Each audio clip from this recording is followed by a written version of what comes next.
சதுரங்க பிரியர்கள் அனைவருக்கும் வணக்கம். ஸோ இன்றைக்கி நம்ம பார்க்க போகிற வீடியோவில் குரேஷியோ ரேபிட் அண்ட் பிளிட்ஸ் செக்ஷனில் கடைசி சுற்றில், அதாவது சுற்று 18 இருந்து ஒரு ஆட்டத்தை வந்து பார்க்க போகிறோம். இந்த ஆட்டம் வந்து பார்த்திங்கனாக்கா இவான் சாரிச்சுக்கும் மேக்னஸ் கால்சனுக்கும் நடந்திருக்கு. ஸோ இந்த ஆட்டத்துக்குள்ளே போகிறதுக்கு முன்னாடி ஒரு ரெக்வஸ்ட் என்ன அப்படின்னா, நம்ம சேனல் நீங்கள் சப்ஸ்கிரைப் பண்ணாமல் வீடியோஸ்லாம் பார்த்துட்ருக்கீங்க அப்படின்னா சப்ஸ்கிரைப் பண்ணிட்டு பெல் பட்டனை ப்ரெஸ் பண்ணி வச்சுக்கோங்க. முக்கியமாக இந்த வீடியோவை கண்டினியூ பண்ணுறதுக்கு முன்னாடி இந்த வீடியோக்கு ஒரு லைக் போடுங்க. இப்போ இந்த கேமை பார்க்கலாம் வாங்க. ஸோ இந்த கேமில் இவான் சாரிச் வந்து ஒயிட் பீஸ் வந்து ஹேண்டில் பண்ணுறாரு, மேக்னஸ் கால்சன் பிளாக் வந்து ஹேண்டில் பண்ணுறாரு. நம்ம இந்த கேமை வந்து மேக்னஸோட பக்கம் இருந்து பார்க்க போகிறோம். ஸோ போர்டை ஃப்ளிப் பண்ணிக்கலாம். கேம் வந்து E4 ஸ்டார்ட் பண்ணுறாரு, மேக்னஸ் வந்து G6 ரிப்ளை பண்ணுறாரு. அதாவது இந்த சுற்று விளையாடுறதுக்கு முன்னாடியே வந்து பார்த்திங்கன்னா பிளிட்ஸ் மான்ஸ்டரான மேக்னஸ் கால்சன் இந்த டோர்னமெண்ட்டை வின் பண்ணிட்டார். இது வந்து பார்த்திங்கன்னா ஒரு ஸ்பேர் ரவுண்ட் தான் அவருக்கு. ஸோ இதில் என்ன நடந்தாலும் அவர் வந்து டோர்னமெண்ட்டை வின் பண்ணிடுவார் அப்படிங்கிறது தான். So porn to D4, pawn to D6, knight C3, bishop G7, பின் அதுக்கப்புறம் bishop E3.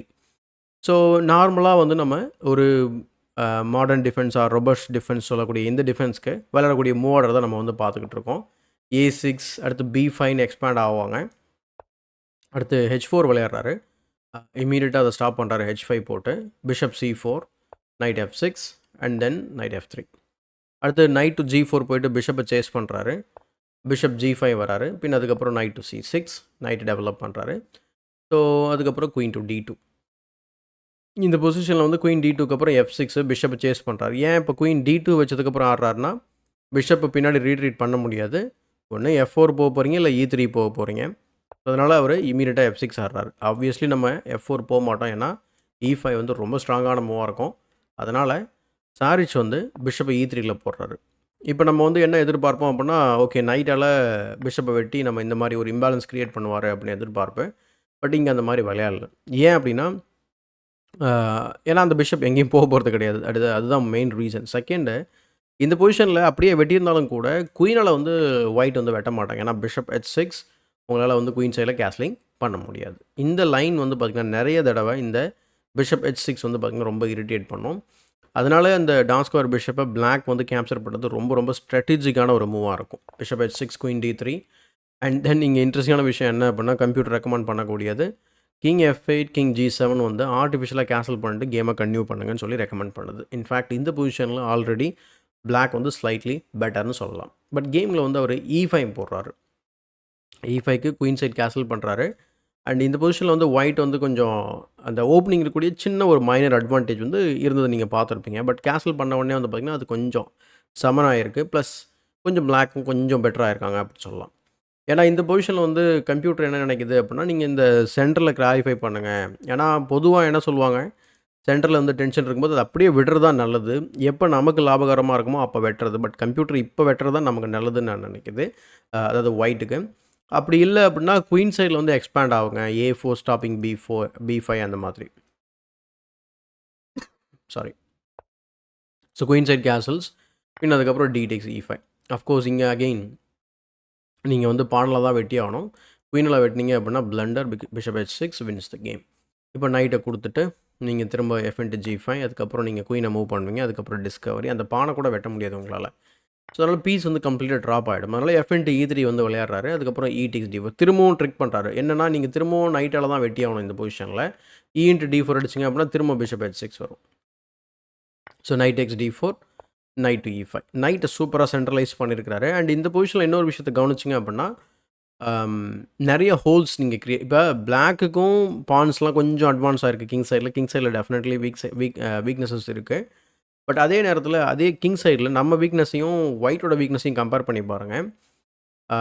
நிறைய ஹோல்ஸ் க்ரியேட் ஆகிருக்கு. எக்ஸாம்பிள் இந்த ஸ்கொயராக இருந்தாலும் சரி, இந்த லைட் ஸ்கொயர், இப்போ நைட் உட்காந்துருக்க அந்த ஸ்கொயர், இப்படி பல ஸ்கொயர்ஸ் வந்து பார்த்திங்கன்னா என்ன சொல்கிறது, நம்ம வந்து ஹாப் பண்ணுறதுக்கான ஒரு மெனூரிங் ஸ்கொயர்ஸாக வந்து நமக்கு வீக்கன் ஸ்கொயர்ஸாக நமக்கு கிடச்சிருக்கு. ஸோ பிஷப் B3 பின் அதுக்கப்புறம் C6. ஐடியா என்னென்னா நைட்டு உள்ளே வரக்கூடாது அப்படின்றத தடுக்கிறதுக்காக தான். Night CE2. இப்போ என்னென்னா உடனே ரியாக்ட் பண்ணுறாரு. எப்படி நைட் நமக்கு ஃபார்வேர்டு போக முடியாது. அப்போ நைட் இங்கே இருக்கிறதுல எந்த ஒரு ப்ரோஜனமும் இல்லை. நம்ம என்ன பண்ணுவோம் அப்படின்னா, இந்த மாதிரி சுற்றி உள்ள இந்த ஒரு ஹோலுக்கு வருவோம். ஏன்னா நம்மக்கிட்ட மட்டும் தான் ஹோல் இருக்கா, அப்போ உங்கள்கிட்டையும் ஹோல் இருக்குன்னு சொல்லி இவான் சாரிச் வந்து இந்த ஒரு பியூட்டிஃபுல்லான ரிவ்யூ மெனூரிங்கு நைட்டை கொண்டு போகிறாரு. So queen E7, knight to F4. So it's kind of unstoppable now. So bishop வந்து G4ல போடுறாரு. அதுக்கப்புறம் நைட் DE6 ஜம்ப் ஆயிடுது உள்ள. அண்ட் இந்த பொசிஷன்ல வந்து பியூட்டிஃபுல்லான ஒரு சாக்ரிஃபைஸ் வந்து இங்க கன்சிடர் பண்ணியிருக்காரு இவான் சாரிச். என்னன்னா, இப்போ என்னங்க ரூக் அட்டாக் பண்ணிட்டு நீங்க பாட்டுக்கு நைட்ட உள்ள வச்சுக்கிட்டு இருக்கீங்க அப்படின்ற மாரி நமக்கு தோணும். இது என்ன அப்படின்னா, நீங்க வெட்டும்போது ரூக் இன்டு D1 ஆ இதுக்கப்புறம் உங்ககிட்ட இருக்கக்கூடியது டார்க் ஸ்கொயர் பிஷப் 1. 2வது உங்க நைட் இங்க இருக்கு. இவர்கிட்ட 2 நைட்டுமே இருக்கு. இவர்கிட்ட இருக்கிறது லைட் ஸ்கொயர் பிஷப். இப்போ என்ன பிரச்சனை ஆகும் அப்படின்னா, ஃபியூச்சர்ல இந்த நைட்ட கிக் பண்றதுக்கு யாருமே இருக்க மாட்டாங்க. நீங்க ஏதாவது பண்ணி சுத்தி கித்தி வந்தாலும் கூட, இந்த நைட்ட கொண்டு வந்தாலும் கூட, அ தெரியல எனக்கு எவ்வளோ ஃபாஸ்ட்டா நம்ம இந்த இந்த நைட்ட சேலஞ்ச் பண்ண நைட்ட கொண்டு வர முடியுன்றதும் தெரியல. அப்படியே வந்தாலும் கூட ஒரு நைட்ட தான் நீங்க என்ன பண்ண முடியும், எக்ஸ்சேஞ்ச் பண்ண முடியும். ஒரு நைட்ட எக்ஸ்சேஞ்ச் பண்ணீங்க அப்படின்னா, பிரதர் நைட் என்ன பண்ணுவார்னா, உள்ள திரும்ப ஜம்ப் பண்ணி இந்த மாரி இரிட்டேட் பண்ணுவாரு. ஸோ கான்ஸ்டன்ட்டா அந்த 4த் த்ரெட் கிங்க கேன்சல் பண்ண முடியாது. ஸோ பியூட்டிஃபுல்லான ரீமனூவரிங். ஸோ இந்த மாரி ரீமனூவரிங்ஸை நம்மளும் நம்ம கேமில் இம்ப்ளிமெண்ட் பண்ண ட்ரை பண்ணணும். இது எப்படி நமக்கு அது தோணும் அப்படின்னா, ஆப்போனன்ட்டோட வீக் ஸ்கொயர் எது அப்படிங்கிறத டார்கெட் பண்ண ஆரம்பிங்க. சில போது கிராண்ட் மாஸ்டர்ஸ்லாம் எதுக்கு இந்த மூவ நவுத்துறாங்க அப்படின்றதே தெரியாம இருக்கும். மோஸ்ட்லி வந்து பார்த்தீங்க அப்படின்னா, அவங்க வீக் ஸ்கொயர்ஸை ஸ்பாட் பண்ணி தான் விளையாடுவாங்க. அந்த மாரி தான் இந்த பிளான் வந்து இங்க வந்திருக்கு. So bishop H6 விளையாடுறார். அதனால தான் இந்த பிஷப் H6 இந்த இந்த ரூக்க வெட்டாம. அப்புறம் குயின் இன்டு D6 ஆடுறாரு. அண்ட் இந்த பொசிஷனில் வந்து கம்ப்யூட்டர் ரெக்கமெண்டேஷன் என்ன அப்படின்னா, குயின் A5 போட்டு இது 4த் ரிட்டர்ன் பண்ணு. அப்போ வந்து ரூக் C8 ஆடுவாங்க. இல்ல ரூக் H7 வந்து விளையாடி ஆகணும். ரூக் C8 தான் ரொம்ப நேச்சுரலான மூவ். பின்ன அதுக்கப்புறம் ரூக் DF1 வந்துட்டு இந்த பாயிண்ட்டுக்கு நம்ம சப்போர்ட் போட ஆரம்பிச்சிடலாம் அப்படிங்கிறது தான் ஐடியா. ரொம்ப இன்ட்ரெஸ்டிங்கான ஒரு மிடில் கேமா இருக்கும் இதுக்கப்புறம். பட் கேமில் என்ன ஆச்சு அப்படின்னா, அவரு கிட்டத்தட்ட அது கிரீடியா வெட்டுற மாரி தான். So queen into D6, rook into D6 இதில என்ன ஆகுது அப்படின்னா, கிங் E7 ஆர்ட்டிஃபிஷியலா கிங்க வந்து கேன்சல் பண்ண மாரி ரூக்க கனெக்ட் பண்றாரு. இப்போ ரூக் D4 போறாரு. இந்த பொசிஷன்ல ரொம்ப நேச்சுரலா ரியாக்ட் பண்ணியிருக்காரு. இதில இன்னொரு நேச்சுரலான மூவ் இருக்கு. இந்த பொசிஷன் நீங்க ஒயிட் ஆடியிருந்தீங்க அப்படின்னா, என்ன மூவ் ஆடியிருப்பீங்க? ஸோ அத கமெண்ட் செக்ஷன்ல மறக்காம பதிவு பண்ணுங்க. ரொம்ப அதுவுமே வந்து பார்த்தீங்கன்னா, இத விட அதுதான் ரொம்ப நேச்சுரலான மூவ். அப்போ இங்க ரூக் இருக்கு. நம்ம ஏன் ரூக்க டபுள் பண்ணக்கூடாது? அப்படிங்கிற மாரி நமக்கு தோணும். இல்லைங்க ரூக் எப்படிங்க டபுள் பண்ண முடியும்? இங்க தான் பிஷப் இருக்கே அப்படிங்கிற மாரி நமக்கு தோணும். ஆனா இதுதான் வந்து பெஸ்ட் மூவ் இந்த பொசிஷன்ல. நீங்க டபுள் பண்ணீங்கன்னு சொன்னா, bishop into D1 and then நம்ம ரூக்க ட்ரேட் பண்ணிக்கலாம். B5, G3 அப்படின்னு சொல்லி கேம் கன்டின்யூ ஆகும். Black is better. சரி இதில என்ன இஷ்யூ? நம்ம ஏன் வந்து இந்த மாரி குடுக்கணும் அப்படின்னு பார்த்தோம்னா, இப்ப கேம்ல என்ன ஆச்சு அப்படின்னா, ரூக் D4 ஆடியிருக்காரு. அதுக்கப்புறம் bishop into E6, bishop into E6 இதில பார்த்தீங்கன்னா, இந்த பிஷப் சாரி இந்த பிஷப்ப பாதுகாப்பு குடுக்குறது இந்த நைட் தான். அப்போ ஜஸ்ட் ரிமூவிங் த காட் அப்படிங்கிற கான்செப்ட் ரிமூவிங் த டெஸ்ட்ராய் த டிஃபெண்ட் எப்படி வேணா நெறைய டெர்ம்ஸ் இருக்குது இதுக்கு. அப்போ இந்த நைட்ட அட்டாக் பண்ணும். அதுக்குன்னு சொல்லி பிஷப் இன்டு F4 அடிச்சீங்க அப்படின்னா, E இன்டு F4 அப்போ உங்க நைட்டு ஹேங்கிங். அப்போ உங்களது காப்பாத்துனா அவரும் இது பண்ணிருவார். ஆக்சுவலா கேம்ல இதுதான் நடந்திருக்கு. அப்போ பெஸ்ட் மூவ் என்ன அப்படின்னா, ரொம்ப சிம்பிளா G5 போட்டிருந்திருக்கலாம். சிம்பிள் டாக்டிக்ஸ் வந்து இங்க கால்ஸ் வந்து மிஸ் பண்ணிட்டாரு. பட் அது பிரச்சனை கிடையாது. இப்போ திரும்பவும் கேம் வந்து பார்த்தீங்கன்னா, கிட்டத்தட்ட ரொம்ப டெட் கேம் மாரி ஆயிடுச்சு. F into E6, king into E6 sorry E into F4, king into E6, F into E5 அடுத்து king into E5. Very interesting king take king move. ஏன்னா இப்போ இந்த பொசிஷன்ல வந்து நம்ம பானால வெட்டுறோம்னு வச்சுக்கோங்களேன். அவர் என்ன செய்வாரு? ரூக்க வந்து பார்த்தீங்கன்னாக்கா D3ல போடணும். பட் அதுக்குள்ளே நம்ம என்ன பண்ண முடியும்? ஏதோ ஒரு ஓப்பன் ஃபைல எஸ்பெஷலி D5ல நம்ம சேலஞ்ச் பண்ண போறோம். ஆனா கார்ல்சன் வந்து பார்த்தீங்கன்னாக்கா, கிங்காலே வெட்டி அந்த வீக்னஸ் ஸோ திரும்ப பாருங்க, இந்த கேம காமிக்கிறதுக்கு முக்கியமான காரணம் என்ன அப்படின்னா, இது பிளிட்ஸ் கேமா இருந்தாலும் ரொம்ப ரொம்ப இன்ஸ்ட்ரக்டிவான மொமெண்ட்ஸ் இனிமே தான் வரப்போகுது. இங்க வந்து இந்த வீக் பாயிண்ட்ஸ வந்து அவர் கலெக்ட் பண்ண ட்ரை பண்றாரு. நமக்கு வந்து நம்மளுடைய பாயிண்ட்ஸ கார்ட் பண்றதுக்கு 2 ரூக்குமே இருக்கு. பட் இருந்தாலும் ஒயிட்டோட ரூக் ஆக்டிவா இருந்தாலும், கிங்கால வெட்டி நம்ம வந்து கிங் சைட்ல இருக்கக்கூடிய இந்த பாயிண்ட்ஸ கலெக்ட் பண்ண ட்ரை பண்ணலான்றது தான் இங்க கார்ல்சனோட idea. So rook D7 rook D7க்கு கிங் இன்டு E4 அவரு rook E7 check குடுக்குறாரு. King F4 பின்ன அதுக்கப்புறம் rook F1 check king to G3யே போயிடுறாரு. G2 த்ரெட்டன் பண்றாரு. ஆர் 2 பானையுமே டபுள் அட்டாக் பண்றாரு. இதுக்கு ரூக் இன்டு F6 வந்து நம்ம பார்க்குறோம். அதுக்கப்புறம் ரூக் G8 பார்க்குறோம். ஏன்னா இந்த பான் நம்ம வந்து செக்கோட ட்ரா பண்ண முடியாது. ஸோ அதனால இப்போ வரைக்குமே வந்து பார்த்தீங்கன்னா, பொசிஷன் வந்து ஈக்குவலா தான் இருக்கு. ஸோ ரூக் இன்டு B7 ஆனா கிங்கோட பொசிஷன் பாருங்க. இப்போ இந்த 2 ரூக்குமே இல்லன்னு வச்சுக்கோங்களேன். 2 pair of rook R in fact ஒரு பேர் ஆஃப் ரூக் இல்லன்னா கூட, இந்த பொசிஷன் வந்து பார்த்தீங்கன்னா, பிளாக்க்கு வந்து வின்னிங் பொசிஷன் சொல்லலாம். So rook into B7, king into H4 இன்னும் இந்த ஒரு பான் தான் இருக்கு. இந்த ஒரு பான நம்ம கேப்சர் பண்ணிட்டோம் அப்படின்னா, 2 கனெக்டட் பாஸ் பான் நம்மகிட்ட இருக்கும். ஆனா ஒயிட் கிட்ட அந்த மாரி கிடையாது. இந்த 2 பான வெட்டுனதுக்கு அப்புறம் தான் பாஸ் பானே நம்மளால கிரியேட் பண்ண முடியும். அதுக்கு என்ன சொல்றது நெறைய நேரம் வந்து எடுத்துக்கும். பல மணி நேரம் இல்ல, பல மூவ்ஸ் வந்து நமக்கு தேவைப்படும். ஸோ ருக் பி3 வந்து விளையாடுறாரு. ஸோ இங்கே ருக் பி4 செக் வந்து பார்த்திங்கன்னா ஒரு ஃபேன்டாஸ்டிக்கான ஒரு ஒரு ஒரு இன்ஸ்ட்ரக்டிவான ஒரு மொமெண்ட் இங்கே. இப்போ நிறையா தடவை நம்ம சொல்லி கேள்விப்பட்டிருப்பீங்க. அதாவது ரூக் இன் கேம் பொறுத்த வரைக்கும் 2 ரூக் வச்சுருக்கிறத விட ஒரு ரூக் வச்சுருக்கிறது ரொம்ப சேஃப். அதாவது டிஃபெண்டிங் சைடாக இருக்கும்போது. ஏன் அப்படின்னு நம்ம பார்ப்போம். அதுக்கான சிறந்த எக்ஸாம்பிள் ஈவன் நீங்கள் அட்டாக்கிங் சைடில் இருந்தாலும் அதே தான். என்ன காரணம் அப்படின்னா இங்கே பாருங்கள். இப்போ கேமில் விளையாடணும் வந்து ருக் பி3 ஆடிருக்காரு. பார் கொஞ்சம் வந்து கால்சனோட பக்கம் வந்து வர்றதை பார்த்துருப்பீங்க. பட் இங்கே கம்ப்யூட்டர் ஒரு மூவ் ரெக்கமெண்ட் பண்ணுது. என்ன மூவ் அப்படின்னா ருக் பி4 செக் சொல்லுது. என்னப்பா அது நீயே போய் இந்த பானை வெட்டு அப்படிங்கிற மாதிரி சொல்லுதே அப்படிங்கிற மாதிரி நமக்கு தோணும். இன்ஃபேக்ட் கம்ப்யூட்டரோட பெஸ்ட் மூவ் கிங் ஜி3. சரி ஓகே. இப்போ இதுக்கப்புறம் இன்னொரு மூவ் இருக்குது. அதை சொன்னோம் அப்படின்னா இன்னும் உங்களுக்கு வேடிக்கையாக இருக்கும். என்ன சொல்லுது அப்படின்னா ரூக் F3 செக்கு போடு அப்படிங்கிறது. ஏன்னா கிங் டேஸ் G2க்கு அப்புறம் திரும்ப ரூக் அட்டாக்ல நம்ம என்ன பண்ண போகிறோம். பிளான் என்ன அப்படின்னா ரூக் BF4. நீங்கள் என்ன மூவ் பண்ணாலும் சரிங்க. என்ன வேணால் பண்ணிக்கோங்க. அடுத்து நம்ம வந்து என்னென்னா உங்களுக்கு இந்த இந்த இந்த இந்த ஃபியூ ஸ்கொயர்ஸில் வந்து உங்களை பர்பச்சுவல் பண்ணி கேமை முடிக்க போகிறோம். அதுதான் விஷயம். இந்த மாதிரி. ஸோ இந்த ஒரு டாக்டிக்கல் ஐடியாவுக்காக தான் இந்த ருக் பி4 செக்கு. 2வது நான் சொன்ன மாதிரி 2 பேர் ஆஃப் ரூக் இருக்கும்போது இந்த மாதிரி ட்ரிக்ஸ் அண்ட் டாக்டிக்ஸ் எல்லாமே நம்மளால் பண்ண முடியும். அதுக்கு தான் ஒரு பேர் ஆஃப் ரூக்கை எக்ஸ்சேஞ்ச் பண்ணுறது எப்போதுமே இந்த மாதிரி என் கேமில் ரொம்ப இன்ட்ரெஸ்டிங்காக இருக்கும். ப்ளஸ் வின்னிங் பொசிஷன் ஈஸியாக அச்சீவ் பண்ணலாம். யாரோட கிங்கும் வந்து பெட்டராக பிளேஸ் ஆகிருக்கோ அவங்களுக்கு. ஸோ ருக் பி3 பார்க்குறோம் கேமில். ரூக் F8 பார்க்குறாரு. Rook into C6, rook F1 check and then king D2. King D2க்கு அப்புறம் ஆப்வியஸாக நீங்கள் பார்த்துருப்பீங்க rook to F2 cheque. And இந்த பொசிஷனில் ஒரே ஒரு மூவ் மட்டும்தான் வந்து கேமை வந்து ஈக்குவலாக வந்து பிடிக்கக்கூடிய மூவ். அல்லது இன்னொரு மூவ் நீங்கள் விளையாடினீங்க அப்படின்னு சொன்னால் கேம் வந்து லூசிங் மூவ். இங்கே அகெயின் வந்து பார்த்திங்கன்னா நம்ம பிரின்சிபலுக்கு அகெயின்ஸ்டாக போக வேண்டிய ஒரு கட்டாயம். இது ஆனால் எப்போ நமக்கு வந்து இது தெரியும் அப்படின்றது ரொம்ப ரொம்ப கஷ்டம். Rook and pawn endgame வந்து இருக்கிறதுல டிஃபிகல்ட்டான ரூக் என் கேம் பொசிஷன்ஸ் சொல்லுவாங்க. அது இந்த பொசிஷனை பார்க்கும்போது இன்னும் அது கிளியர் ஆகுது. ஏன் அப்படின்னா இங்கே பாருங்கள். கம்ப்யூட்டர் என்ன சொல்லுது அப்படின்னா கிங் E1 போ பேக் ரேங்க்லேயே போய் மாட்டிக்கோ அப்படிங்குது. ஆனால் அதில் ஒரு ஐடியா இருக்குது. அது என்னன்றதை பார்க்கலாம். அதுக்கு முன்னாடி கேமில் நடந்தது என்ன அப்படின்னா கிங் E3. கிங் E3 வச்ச உடனே பார்த்தீங்கன்னா லூசிங் மூவ். இதை அந்த 1 நிமிஷம் 13 செகண்டில் வந்து கால்சன் வந்து ரியலைஸ் பண்ணுறாரு. அதை உடனே கன்வெர்ட் பண்ண ஆரம்பிச்சிடுறாரு. அதனால தான் வந்து அவர் என் கேம் காட் அப்படின்னு சொல்லி நம்ம சொல்கிறோம். இங்கே கிங் E1க்கும் அதுக்கும் என்ன வித்தியாசம் அப்படிங்கிறத பார்க்கலாம். ஸோ ரூக் டெக்ஸ் G2 விளையாடும்போது இப்போ நம்ம என்ன செய்ய முடியும் அப்படின்னா ரூக் C4 செக் வந்து த்ரோ பண்ணலாம். இப்போ நிறைய பேருக்கு வந்து நம்ம வந்து ரூக்கால் பிளாக் பண்ணிக்கலாம் அப்படின்னு நினைப்பீங்க. But rook takes G4, king takes G4க்கு அப்புறம் ரூக் ஆக்டிவாக இருக்குது. கிங்கனால் வந்து பார்த்திங்கன்னா இன் ஃப்ரண்ட் ஆஃப் த கிங்கோ பானோ வர முடியும். அண்ட் இந்த பான் ரொம்ப வீக் பான். அதுக்கப்புறம் நம்மளாலையும் வந்து கவுண்டர் அட்டாக் பண்ண முடியுன்றது தான் ஐடியா. இப்போ கேமில் நடந்தது பாருங்கள். கிங் E3 இதுவுமே ரொம்ப ஆக்டிவான மூவ்.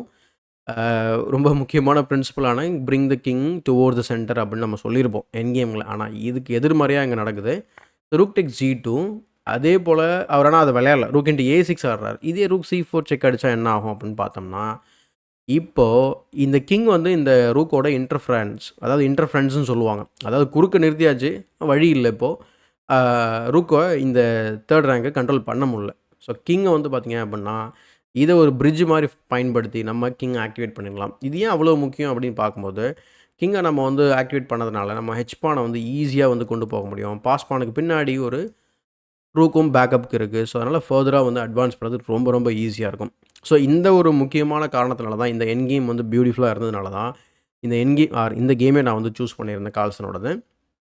பட் கேமில் என்ன ஆச்சு அப்படின்னா ரூக் இன்ட்டு A6 அடிக்கிறாரு. Rook G5, A4, rook G3 check and then rook A trade பண்ணுறாரு. பின் அதுக்கப்புறம் G4, கிங் E3 அண்ட் இந்த பொசிஷனில் ரிசைன் பண்ணிடுறாரு.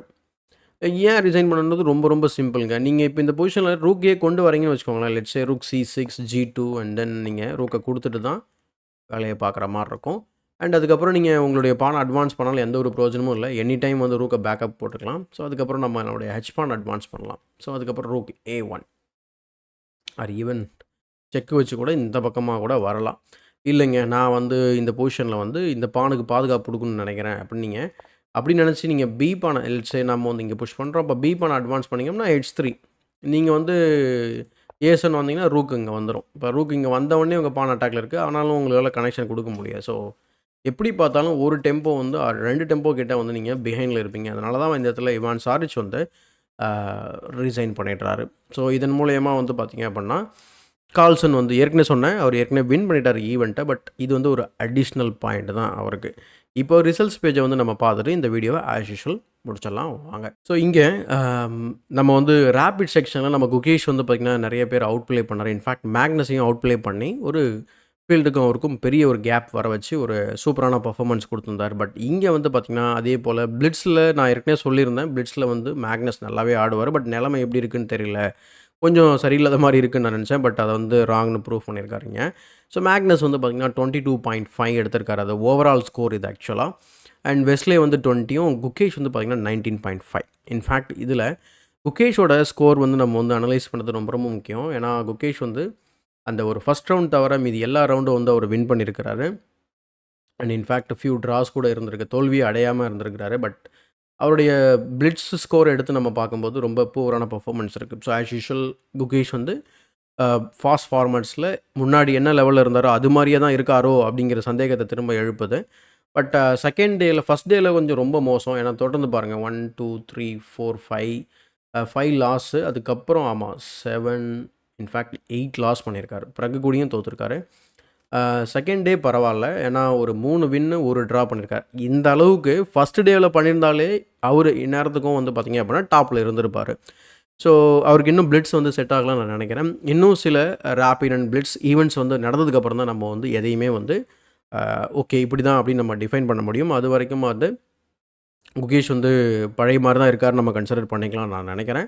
பட் ரேபிடில் கட்டாயமாக இம்ப்ரூவ் ஆகிருக்காரு, அதில் எந்த சந்தேகமும் இல்லை.